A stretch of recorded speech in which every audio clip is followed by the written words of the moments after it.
नमस्कार दोस्तों, मेरा नाम है सुबोध मिश्रा और कृषि भूमि में आपका स्वागत है। आज हम बात करेंगे सीड्स बिल 2025 के बारे में। केंद्रीय कृषि एवं किसान कल्याण मंत्रालय ने बीज विधेयक 2025 का ड्राफ्ट जारी कर दिया है। यह नया विधेयक देश की बीज नीति को पूरी तरह बदलने जा रहा है।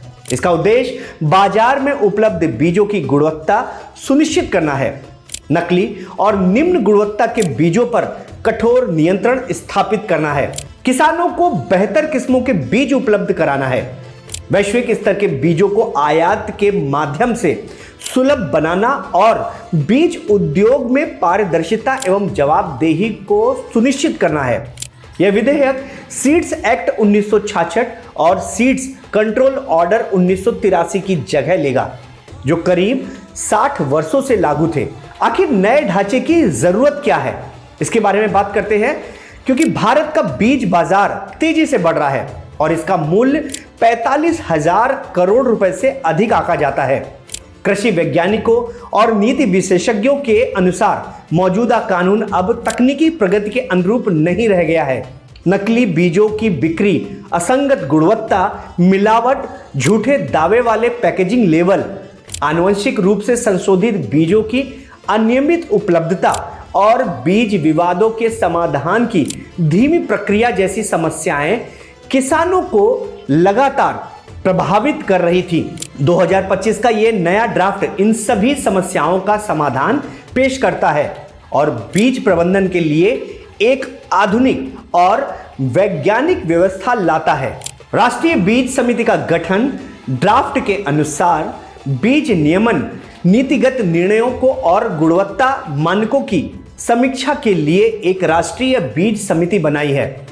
यह समिति देश में वैरायटी रजिस्ट्रेशन, गुणवत्ता निर्धारण, बाजार निगरानी और वैज्ञानिक परीक्षणों से जुड़े सभी प्रमुख फैसलों का केंद्र बनेगी।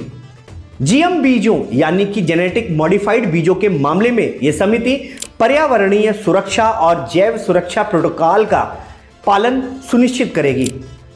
बीज गुणवत्ता और लेबलिंग व्यवस्था विधेयक अनिवार्य करता है कि देश में बेचे जाने वाले प्रत्येक बीज का रजिस्ट्रेशन होगा और कोई भी वितरक या विक्रेता बिना लाइसेंस के बीज व्यापार नहीं कर सकेगा।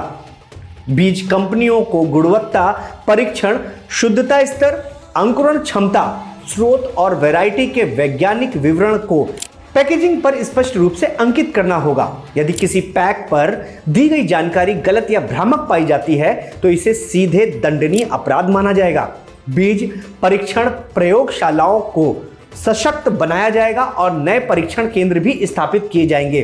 ड्राफ्ट ये भी सुनिश्चित करता है कि आयातित बीजों पर सख्त गुणवत्ता जांच अनिवार्य हो, ताकि देश में खराब गुणवत्ता वाले विदेशी बीजों की बिक्री पर पूर्ण तरह से रोक लगाई जा सके। किसानों के अधिकारों को संरक्षण बीज विधेयक किसानों के लिए कई महत्वपूर्ण सुरक्षा प्रदान करनी है। किसान अपनी उगाई हुई फसल से बीज रख सकेंगे, संरक्षित कर सकेंगे और पुनः उपयोग में भी कर सकेंगे। इसके लिए उन्हें किसी भी प्रकार का रजिस्ट्रेशन नहीं करना होगा। यदि कोई कंपनी ऐसे बीज बेचती है तो वैरायटी के वायदे के अनुरूप प्रदर्शन नहीं करता है तो किसान को कंपनी से मुआवजा पाने का कानूनी अधिकार होगा।